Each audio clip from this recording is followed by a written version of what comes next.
আমার এখানে অডিয়েন্স বেশিরভাগই কিন্তু 40 ঊর্ধ্ব 50 ঊর্ধ্ব এরকম, তাই না? তো এবং বেশিরভাগ অডিয়েন্সই নারী।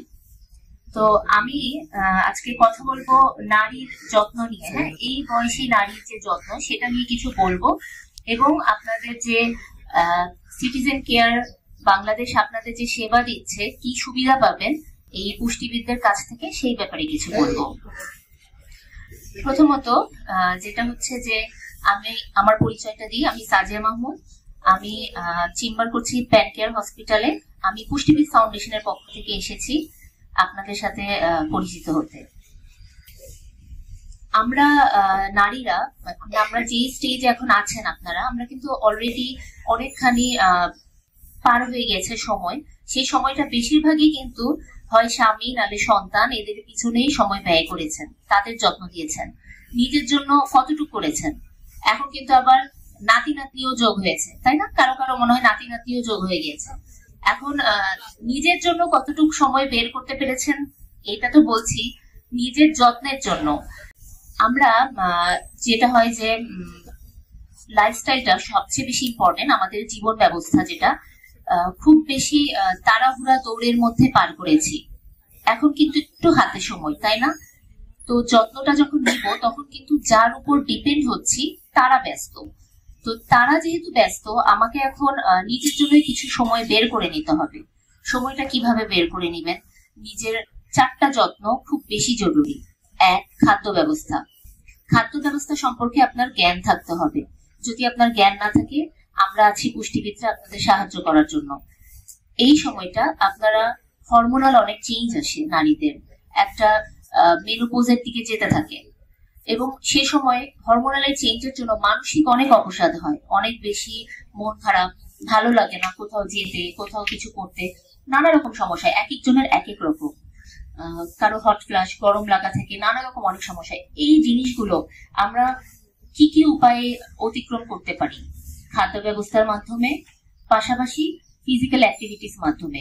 এই সময়টা আমরা কিন্তু ফিজিক্যাল অ্যাক্টিভিটিসও কমাই দিই। চিন্তা করে দেখেন, আমরা যখন নাকি ছোট থাকি, আমাদের কিন্তু স্কুল লাইফে যে রুটিন লাইফ ছিল, সেটা কিন্তু আমরা খুব সকালে উঠতাম, খুব সকালবেলা সূর্যের আলো পেতাম, খাওয়া দাওয়া করতাম, আমাদের ফিজিক্যাল অ্যাক্টিভিটিস যে একটা খুব রুটিন লাইফ ছিল। পরবর্তী যখন ইউনিভার্সিটিতে যাই তখন কিন্তু আরেক রকম, এবং যখন বিবাহিত জীবন তখন আরো আরেক রকম, এবং তখন তো একদমই নিজের যত্ন নাই, শুধু সবার যত্নের আমরা সেবা দিয়ে যাচ্ছি, তাই না? তো এখন নিজের যত্নের জন্য কি করতে হবে? এবং এখন এই পর্যায়ে এসে আপনারা আবিষ্কার করছেন আমি তো মোটা হয়ে গিয়েছি, কিংবা আমার হাঁটু ব্যথা, আমার চুল পড়ে যাচ্ছে, আমার এই সমস্যা, বিভিন্ন সমস্যা, ইউটিআই, ইউরিন ইনফেকশন, কারো কারো ডায়াবেটিস হয়ে যাচ্ছে। এই যে জিনিসগুলো হচ্ছে, সেটা শুধুমাত্র লাইফস্টাইলের জন্য। লাইফস্টাইলটাকে আমরা মোটেই গুরুত্ব দিই নাই, নিজের জন্য একটুও সময় বের করি নাই। এই সময়টা আপনি নিজের জন্য বের করতে পারছেন না দেখে আপনাকে কিন্তু সিটিজেন বাংলাদেশ কেয়ার এই সময়টা আপনাকে বের করে দিবে। আপনার কিন্তু কোথাও যেতে হচ্ছে না, আপনার কিন্তু কোথাও মানে আলাদা করে সময় বের করতে হচ্ছে না। আপনি যখন এদের সদস্য হয়ে যাচ্ছেন, ইনারাই পর্যায়ক্রমে ওনাদের দায়িত্বেই আপনাদের বাড়িতে গিয়ে সেবাগুলো দিয়ে দিবে। যখন আপনার খাদ্য ব্যবস্থা কি হওয়া উচিত জানার প্রয়োজন, ওনারা দিচ্ছেন। অন্যান্য তো আছে, আমি যেহেতু খাদ্য ব্যবস্থা নিয়ে কথা বলবো, তো খাদ্য ব্যবস্থা যেটা হয় যে ভাইয়া অনেক কিছু বলে গেল, আমার আসলে তেমন কিছু আর কি বলবো, কিন্তু 4টা জিনিস আমরা খেয়ে থাকি সাধারণত, আমাদের দরকার হয়। একটা হচ্ছে শর্করা জাতীয় কার্বোহাইড্রেট, প্রোটিন, আর হচ্ছে ফ্যাট আর ভিটামিন মিনারেলস। তো পানি অবশ্যই খুব জরুরি খাওয়া। এখন কার্বোহাইড্রেটের মধ্যে আমরা যে খাবারগুলো বেছে নিব, যেগুলো থাকবে ফাইবার সমৃদ্ধ, লো কার্ব, সেগুলো কি?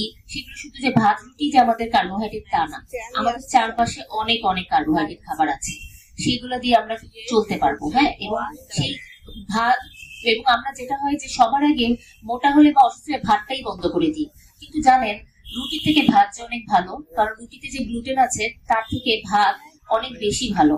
কিন্তু তাই বলে ভাতের পরিমাণটা কতটুকু হবে সেটা কিন্তু আপনি হয়তো জানেন না, আপনার দেহের ওজন অনুযায়ী সেটা আমরা নির্ধারণ করে দিব। আমরা সাদা আটা, ময়দা, এগুলাকে রিফাইন যে ময়দা আটা জিনিসগুলোকে আমরা অ্যাভয়েড করতে বলি, কারণ এটা আমাদের জন্য এখন গাট হেলথের জন্য ভালো না। এরপর আসছি প্রোটিনের ব্যাপারে।